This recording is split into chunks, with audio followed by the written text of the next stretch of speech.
প্রিয় ছাত্রছাত্রীরা, তোমরা এই কোভিড-19 এই সংক্রমণের হাত থেকে নিজেদের রক্ষা করতে সরকারি স্বাস্থ্যবিধি মেনে চলবে আর অনলাইনে ক্লাসগুলো ঠিকমতো ফলো করবে। আজ আমি দশম শ্রেণীর হাইড্রোজেন সালফাইড গ্যাস প্রস্তুতি পরীক্ষাগারে কিভাবে প্রস্তুত করা হয় সে সম্পর্কে আলোচনা করব এবং তার ধর্মগুলো নিয়েও আলোচনা করব।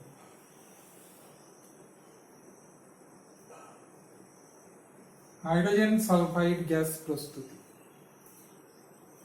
প্রথমে বলি, যদি তোমাকে বলা হয় ধরো যে সালফারের একটি হাইড্রাইড যৌগের নাম বলো, তাহলে তুমি দিতে পারো হাইড্রোজেন সালফাইড H2S, মানে এটা হচ্ছে সালফারের হাইড্রাইড আবার হাইড্রোজেনের সালফাইড। এই সালফিউরেটেড হাইড্রোজেন বা হাইড্রোজেন সালফাইড গ্যাস আমরা কিভাবে পরীক্ষাগারে তৈরি করব তার নীতি।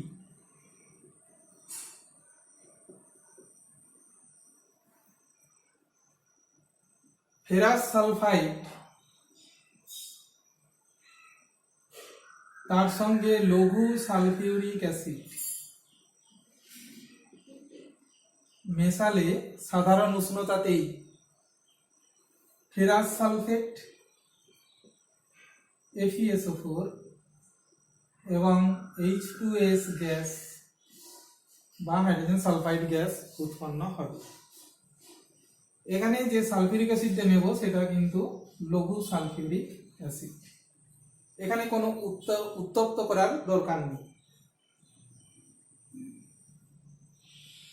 তাহলে এটা কিভাবে করা হয় তার পদ্ধতি, যেমন প্রথমে আমরা একটি উলফ বোতল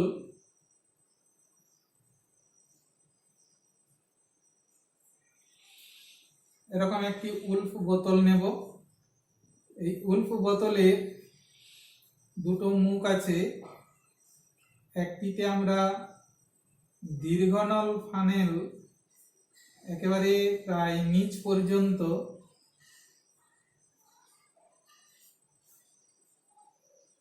যাতে থাকে, এই দীর্ঘনল ফানেলে একটা মুখে আমরা যোগ করব, আর অপর মুখটাতে এগুলো কর্ক দিয়ে আটা থাকবে একটি নির্গম নল, এটা সমকোণে থাকবে। এই নির্গম নলটা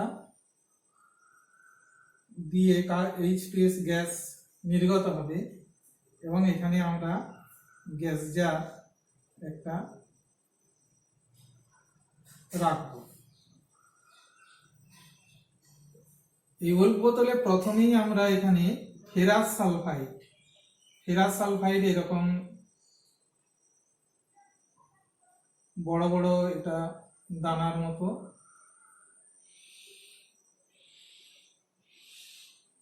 এই ফেরাস সালফাইড নেব এবং এই উলফ বোতল দিয়ে আমরা লঘু সালফিউরিক অ্যাসিড এটাতে ঢালবো। লক্ষ্য রাখতে হবে যেন দীর্ঘনল ফানেলের নিচ প্রান্তটা ডুবে থাকে। তাহলে মেশানো মাত্রই H2S গ্যাস উৎপন্ন হবে।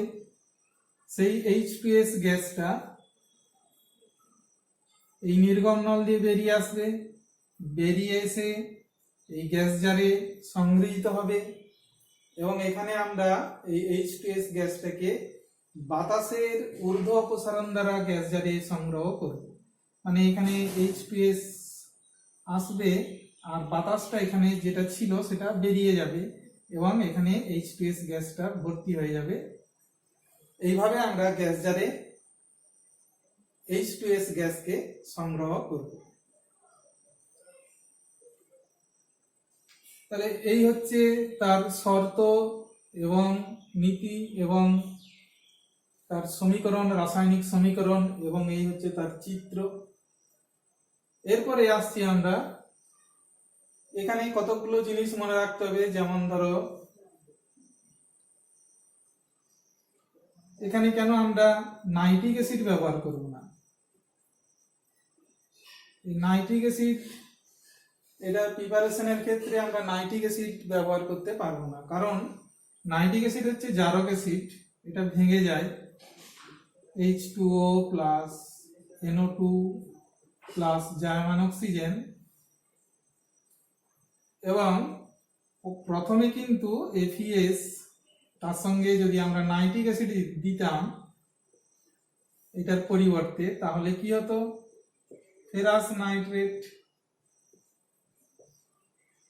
FeNO3 প্লাস H2S, এবং যেহেতু নাইট্রিক অ্যাসিড জারক অ্যাসিড, এই যে জার্মান অক্সিজেন সেটাই উৎপন্ন H2S কে এর সঙ্গে বিক্রিয়া করে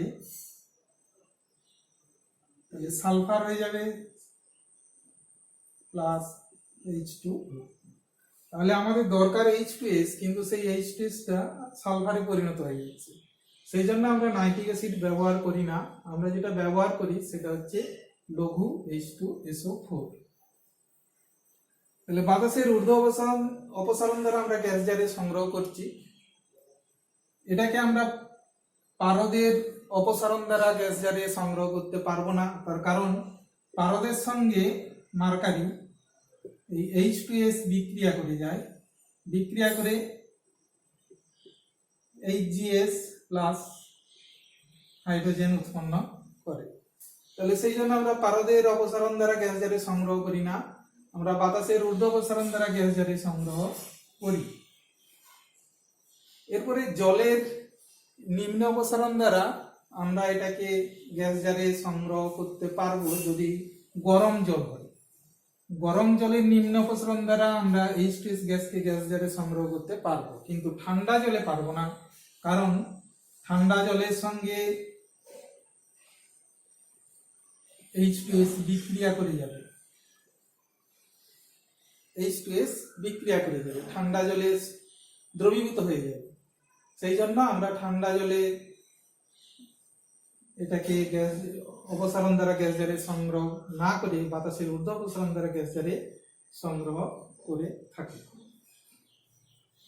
এরপরে আসছি আমি এটার ধর্ম সম্পর্কে আলোচনা করব। তার আগে বলি, এখানে যে হাইড্রোজেন সালফাইড উৎপন্ন হবে সেটাকে কিন্তু শুষ্ক করা দরকার, জলীয় বাষ্প থাকে।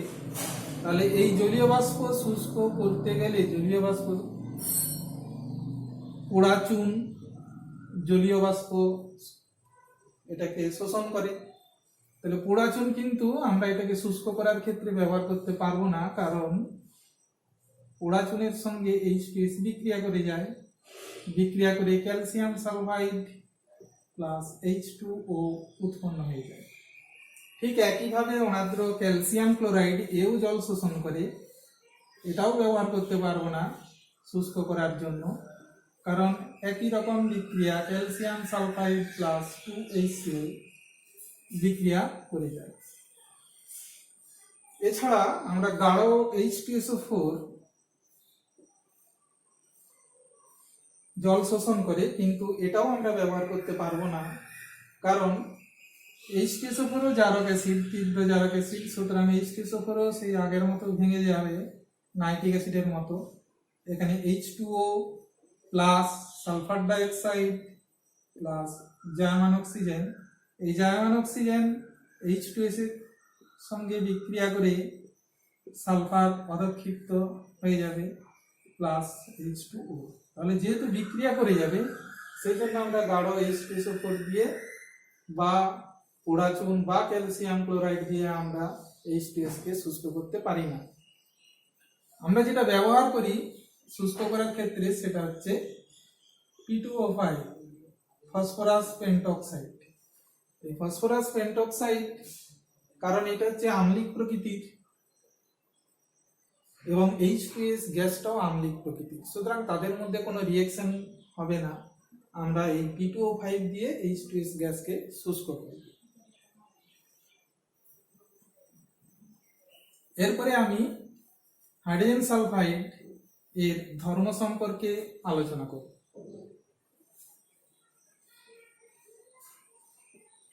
প্রথমে আসি ভৌত ধর্ম।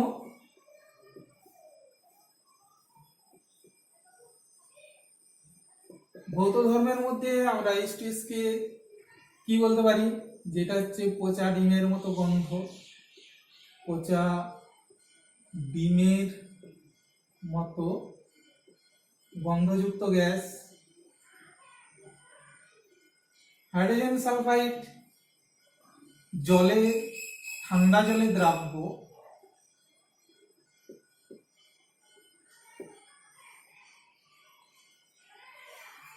হাইড্রোজেন সালফাইড বাতাস অপেক্ষা ভারী, 1.2 গুণ ভারী বাতাস অপেক্ষা, বায়ু অপেক্ষা H2S গ্যাস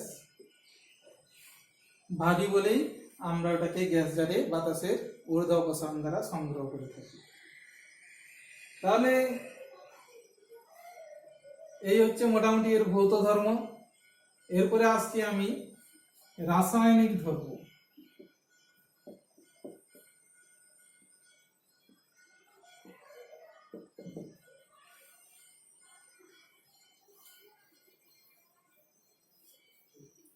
হাইড্রোজেন সালফাইড এর যে রাসায়নিক ধর্মগুলো আছে, প্রথমেই বলি যে হাইড্রোজেন সালফাইড আগেই বলেছি আমি আম্লিক প্রকৃতির। এটা জলীয় দ্রবণে কি হয় না, H2S এটা আয়নে ভেঙে যায় H++ বাইসালফাইড আয়ন HS-, আবার পরে HS- এটা আবার H++ S⁻⁻, এটা হচ্ছে সালফাইড আয়ন, এটা হচ্ছে বাইসালফাইড আয়ন, দুটো আয়নে এরকম ভেঙে যায়। এবং এই যে H+ গুলো উৎপন্ন হচ্ছে সেটা জলের সঙ্গে কি করে, যুক্ত হয়ে H3O+ আয়ন তৈরি করে। তাহলে আমরা বুঝতে পারছি যে H2S এর জলীয় দ্রবণটা হচ্ছে আম্লিক প্রকৃতির। এবং এখান থেকে দু ধরনের লবণ তৈরি করে, যেহেতু দুটো আয়ন তৈরি হয় সেটা আমরা ভালো করে বুঝতে পারবো। সোডিয়াম হাইড্রোক্সাইড NaOH এর সঙ্গে যদি আমি H2S এর বিক্রিয়া ঘটাই, দু ধরনের বিক্রিয়া হবে, NaHS সোডিয়াম বাইসালফাইড লবণ এটা প্লাস জল, আবার একটা বিক্রিয়া NaOH প্লাস H2S, এটার থেকে Na2S সোডিয়াম সালফাইড প্লাস জল। তাহলে এই যে দু ধরনের লবণ তৈরি করছে, এটা হচ্ছে বাই লবণ, কারণ এই যে এখন একটা প্রতিস্থাপনযোগ্য হাইড্রোজেন পরমাণু রয়েছে, আর এটা হচ্ছে সমিত লবণ। সুতরাং H2S এর জলীয় দ্রবণ যে আম্লিক প্রকৃতির সেটা আমরা এইভাবে বিশ্লেষণ করতে পারব। হাইড্রোজেন সালফাইড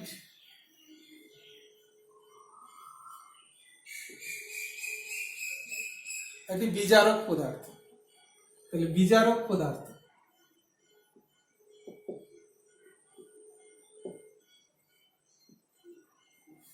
সেটা আমরা অনেক বিক্রিয়াতেই দেখাতে পারবো। যেমন ধরো পটাশিয়াম ডাইক্রোমেট K2Cr2O7, এই পটাশিয়াম ডাইক্রোমেট অ্যাসিড যুক্ত,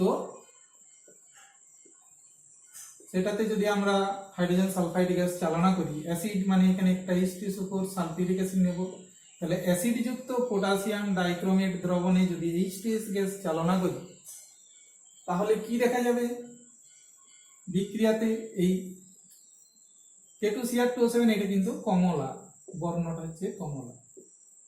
তাহলে বিক্রিয়া করে কি হবে, ক্রোমিক সালফেট হয়ে যাবে, ক্রোমিয়ামটা এই সালফেটের সঙ্গে যুক্ত হয়ে ক্রোমিক সালফেট, ক্রোমিক সালফেটের সঙ্গে সালফেটের যোজ্যতা 2, ক্রোমিয়ামের এক্ষেত্রে 3, তাহলে Cr2SO4 এর হোল 3, এর যোজ্যতা এখানে আসবে, এর যোজ্যতা এখানে আসে যাবে।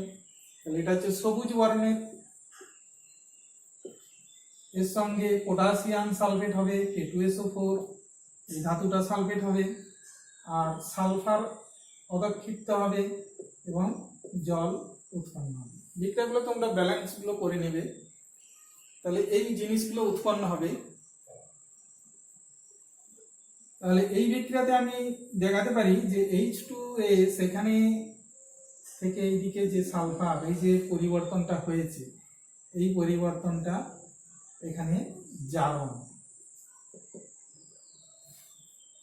কারণ এখানে সালফারের যে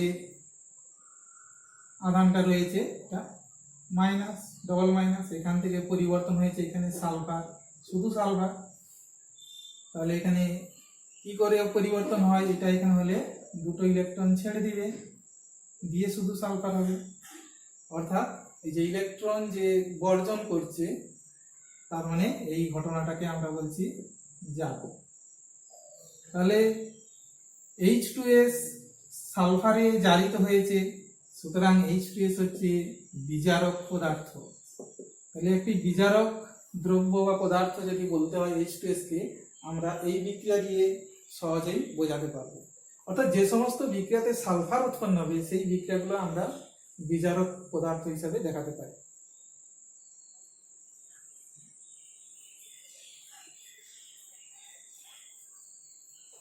হাইড্রোজেন সালফাইডের যে সমস্ত আরো যে বিক্রিয়াগুলো রয়েছে, 3 নম্বর বিক্রিয়া আমি কি দেখাতে পারি, যেমন ধরো কপার সালফেট। সবুজ বর্ণের কপার সালফেট দ্রবণে যদি হাইড্রোজেন সালফাইড গ্যাস চালনা করা হয়, সবগুলোই সালফাইড হবে, CuS আর H2SO4।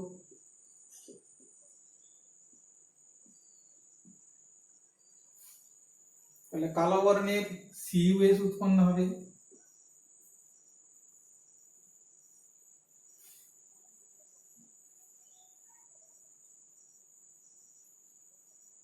এটা এটা সবুজ না করে নীল বর্ণ করে।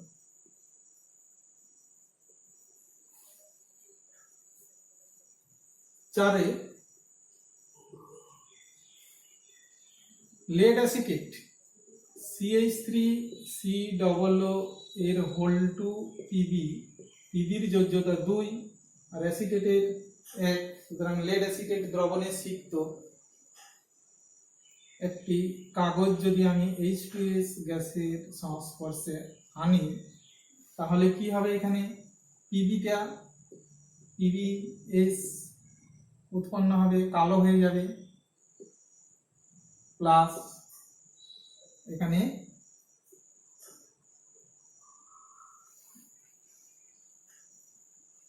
অ্যাসিটিক অ্যাসিড CH3COOH উৎপন্ন হবে। তাহলে লেড অ্যাসিডেটে সিক্ত একটি কাগজ যদি H2S গ্যাসে ধরি, তাহলে সেটা কালো বর্ণ হয়ে যায়। এই বিক্রিয়াগুলো কিন্তু আমরা প্রমাণ হিসেবেও দেখাতে পারি, H2S গ্যাসের প্রমাণ হিসেবেও এই বিক্রিয়া আমি দেখাতে পারি। 5 নম্বর হাইড্রোজেন সালফাইডের যে সমস্ত রাসায়নিক বিক্রিয়াগুলো রয়েছে, ধরো সিলভার নাইট্রেট AgNO3, এটা হচ্ছে বর্ণহীন। সিলভার নাইট্রেট দ্রবণে যদি H2S গ্যাস চালনা করি, তাহলে সিলভার সালফাইডের সংকেত কিন্তু Ag2S, সিলভারের 1 যোজ্যতা, সালফাইড এখানে সালফাইড আয়নের 2 যোজ্যতা। তাহলে এখানে Ag2S প্লাস HNO3 উৎপন্ন হবে। 6 নম্বর বিক্রিয়া আমি দেখাতে পারি, যেমন ধরো তৈলচিত্র এরকম অনেকদিন রেখে দিলে, বা কোনো রূপার জিনিস যদি আমি রেখে দিই অনেকদিন, কালো হয়ে যায়। তাহলে সিলভারের জিনিস রেখে দিলে কালো হয়ে যায়, মানে বাতাসে কিছুটা H2S থাকে, তার সঙ্গে বিক্রিয়া করে silver sulphide Ag2S plus hydrogen gas উৎপন্ন হয়। আবার তৈলচিত্রের মধ্যে lead carbonate PbCO3 lead carbonate থাকে, বা লেড হাইড্রোক্সাইড, এগুলো তৈলচিত্রে থাকে।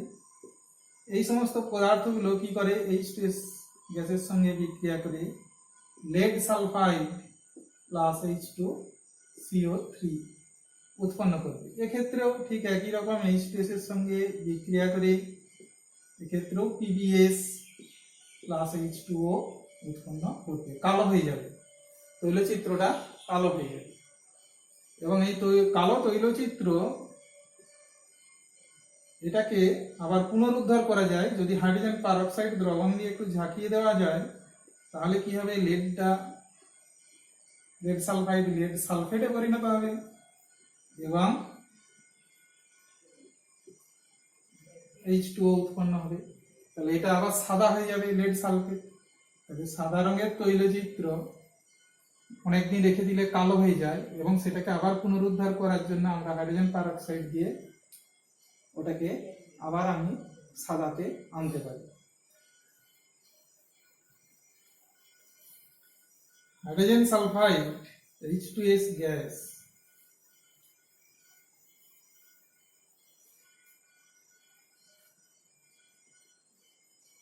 এটা বিভিন্ন ধাতুর সঙ্গে বিক্রিয়া করে হাইড্রোজেন দেয়, যেমন কপার বিক্রিয়া করে কি কপার সালফাইড, এটা হচ্ছে কিউরিক সালফাইড প্লাস হাইড্রোজেন, বা silver plus H2S, silver sulphide Ag2S plus hydrogen উৎপন্ন হয়। এই বিক্রিয়াতে প্রমাণ করা যায় এই যে হাইড্রোজেন গ্যাসটা উৎপন্ন হচ্ছে এটা কোথা থেকে এসেছে? নিশ্চয়ই কপার বা সিলভার থেকে আসেনি, H2S গ্যাস থেকে এসেছে। তাহলে যদি বলে যে হাইড্রোজেন সালফাইডে যে হাইড্রোজেন আছে কি করে প্রমাণ করবে? তোমরা সরাসরি বলো না যে হাইড্রোজেন গ্যাস বেরোলো, তোমরা বলবে যে একটা গ্যাস নির্গত হলো, যে গ্যাসটা দহনে সহায়তা করে না কিন্তু নিজে নীল শিখা সহ জ্বলতে থাকে। সুতরাং গ্যাসটি হাইড্রোজেন, যা এসেছে H2S গ্যাস থেকে। এইভাবে আমি এটাকে প্রমাণ করতে পারি। আবার H2S গ্যাসে যে সালফার আছে এটা আমি অনেকভাবে প্রমাণ করতে পারি। যেমন ধরো সালফার আছে, এটাকে প্রমাণ করতে গেলে এরকম বাতাসে একটা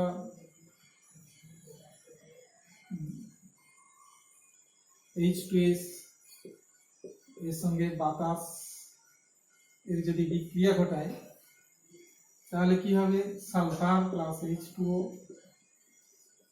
একটা হলুদ বর্ণের পদার্থ উৎপন্ন হবে। তোমরা এখানে সরাসরি সালফার বলো না, একটা হলুদ বর্ণের পদার্থ উৎপন্ন হবে। সেই পদার্থটাকে ভালো করে শুষ্ক করে সেটাকে বাতাসে পোড়াবে। বাতাসে পোড়ালে কি হবে? একটা গ্যাস হবে, যে গ্যাসটা পোড়া বারুদের মতো গন্ধ। সুতরাং গ্যাসটা অবশ্যই সালফার ডাইঅক্সাইড। আর সালফার ডাইঅক্সাইডে সালফার আছে আমরা জানি। এই সালফারটা তাহলে কোথা থেকে এসেছে? H2S গ্যাস থেকে এসেছে। সুতরাং H2S গ্যাসে যে সালফার আছে বা হাইড্রোজেন আছে সেটা আমরা এইভাবে প্রমাণ করতে পারি।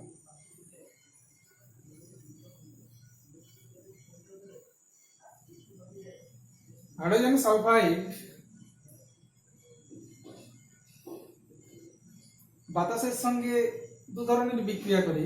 একটা বিক্রিয়া আমি একটু আগেই বলেছি, যদি কম পরিমাণ বাতাস থাকে তখন তার সঙ্গে বিক্রিয়া করে এখানে সালফার প্লাস H2O উৎপন্ন হবে।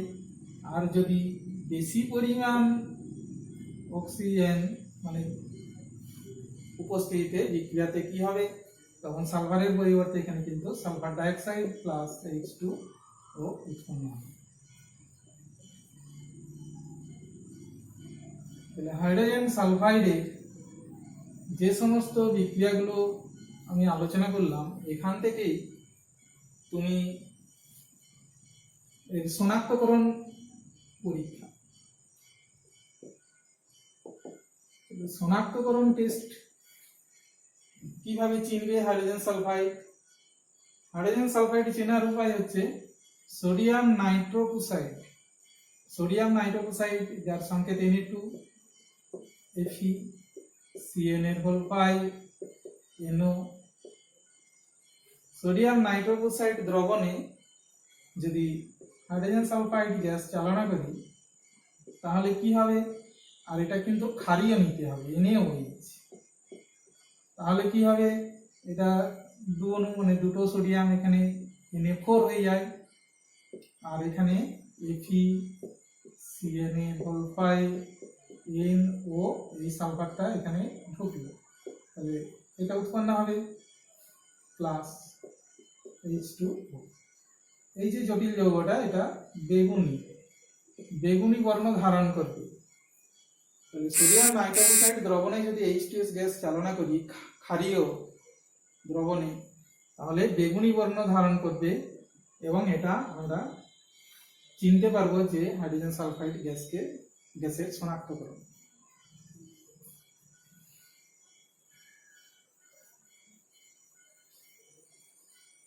এই হাইড্রোজেন সালফাইড আমাদের প্রচুর ব্যবহার আছে, যেমন বিভিন্ন সালফাইড যৌগ তৈরি করতে বা বাইসালফাইড যৌগ তৈরি করতে H2S গ্যাসের প্রয়োজন হয়। এছাড়াও পরীক্ষাগারে এর ব্যাপক চাহিদা আছে। পরীক্ষাগারে মানে ল্যাবরেটরিতে তোমরা যখন বড় হবে তখন ল্যাবরেটরিতে দেখবে যে H2S গ্যাস প্রায় সবসময় দরকার পড়ছে।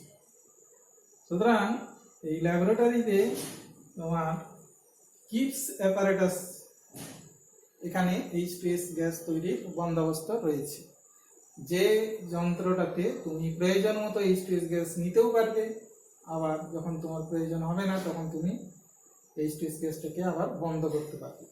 এই কিপস অ্যাপারেটাসটা কিরকম একটু বলি।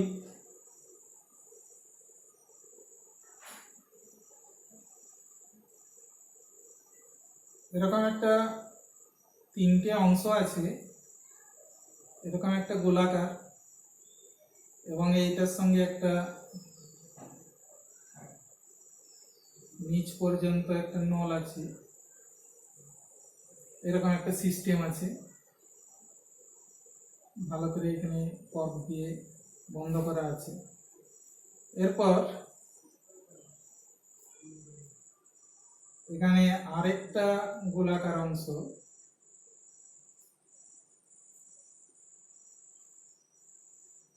মানে গলীয় তল কাঁচের,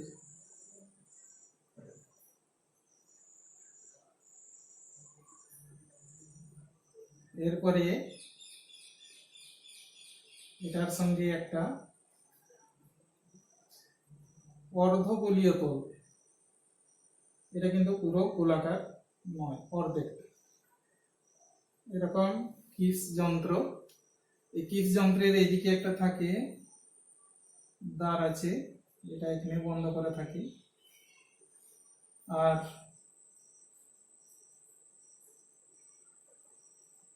এই মাঝের গোলকটাতে এখানে একটা নির্গম দ্বার আছে, এই নির্গম দ্বারটা একটা নির্গম নল এখানে বন্ধ করা আছে, প্রবেশ করা আছে, যেটা দিয়ে আমরা কিন্তু হাইড্রোজেন সালফাইড গ্যাসকে নেব, প্রয়োজন মতো আমরা এখান থেকে নেব। এগুলো বন্ধ করা আছে।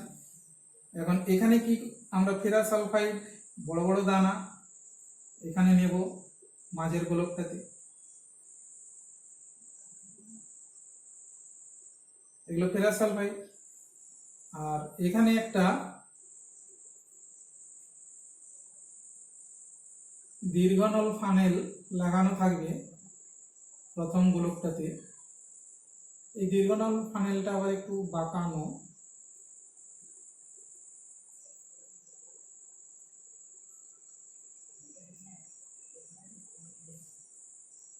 দীর্ঘনল ফানেলটা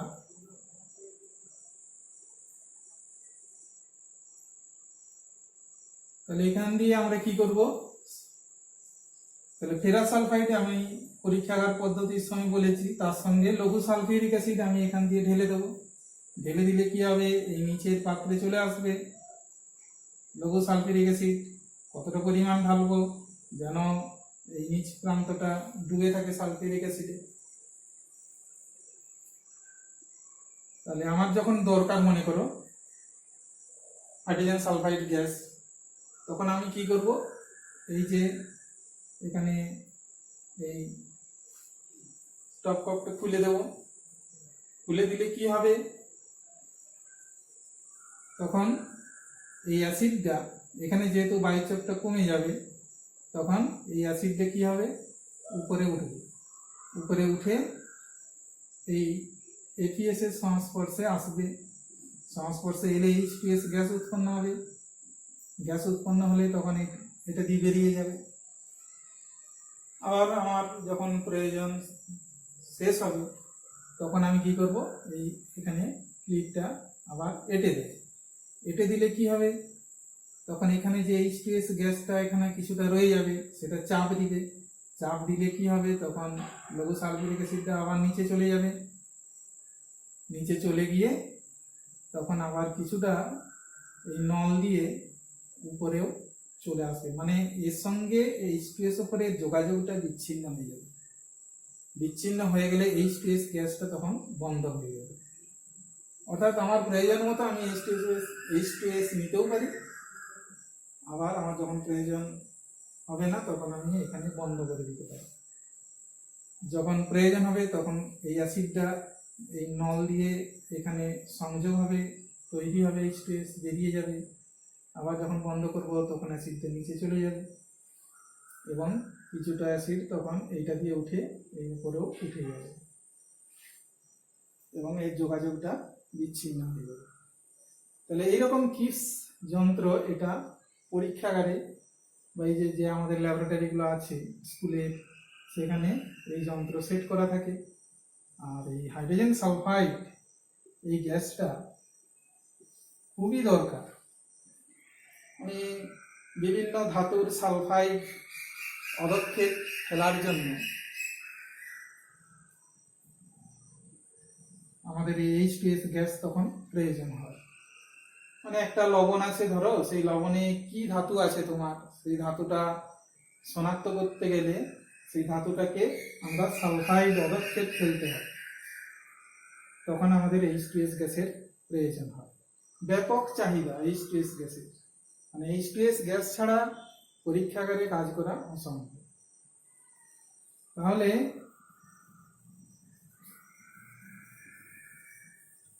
এই কিপস যন্ত্রের একটু বলি। কিপস যন্ত্রে আমরা কোন কোন গ্যাসকে তৈরি করতে পারবো, যেমন ধরো H2S গ্যাসকে তৈরি করতে পারবো, কার্বন ডাইঅক্সাইড গ্যাসকে তৈরি করতে পারবো, হাইড্রোজেন গ্যাসকে তৈরি করতে পারবো। এবং এখানে সাধারণ উষ্ণতাতেই ঘটাতে হবে বিক্রিয়াটা, সাধারণ উষ্ণতায় বিক্রিয়া ঘটবে, কোনো তাপের এখানে প্রয়োজন নেই। 2 নম্বর, এখানে একটি কঠিন আর তার সঙ্গে একটি তরল, দুটো এখানে আমাদের যে বিকারক লাগবে তার মধ্যে একটি হবে কঠিন, একটি হবে তরল। যেমন এখানে ফেরাস সালফাইড, আমি বলেছি ফেরাস সালফাইড বড় বড় লোহার দানার মতো। তাহলে এইরকম ফেরাস সালফাইড এত বড় বড় দানা, তাহলে কি হবে, যে মাঝের গোলকটাতে ফেরাস সালফাইডটা আটকে থাকবে, ওটা যেন নিচে না চলে যায়। তাহলে এটা কঠিন। আর এখানে H2SO4 যেটা এখানে তরল, এটা উপরে গিয়ে এর সঙ্গে মিলিত হচ্ছে, সুতরাং এখানে H2SO4 এটা হচ্ছে তরল।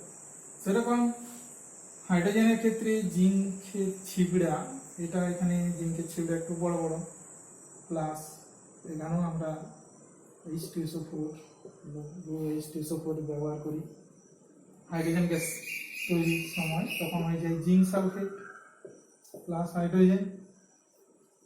আবার কার্বন ডাইঅক্সাইড গ্যাসের ক্ষেত্রে ক্যালসিয়াম কার্বনেট, এটাও বড় বড়, এর সঙ্গে লঘু HCl বিক্রিয়া করে কি হয়, calcium chloride plus carbon dioxide plus জল। তাহলে কার্বন ডাইঅক্সাইড গ্যাস তৈরিতেও আমরা এই এবং হাইড্রোজেন, কার্বন ডাইঅক্সাইড এবং হাইড্রোজেন সালফাইড এই গ্যাসগুলো আমরা কিপস সেপারেটাসে তৈরি করতে পারবো।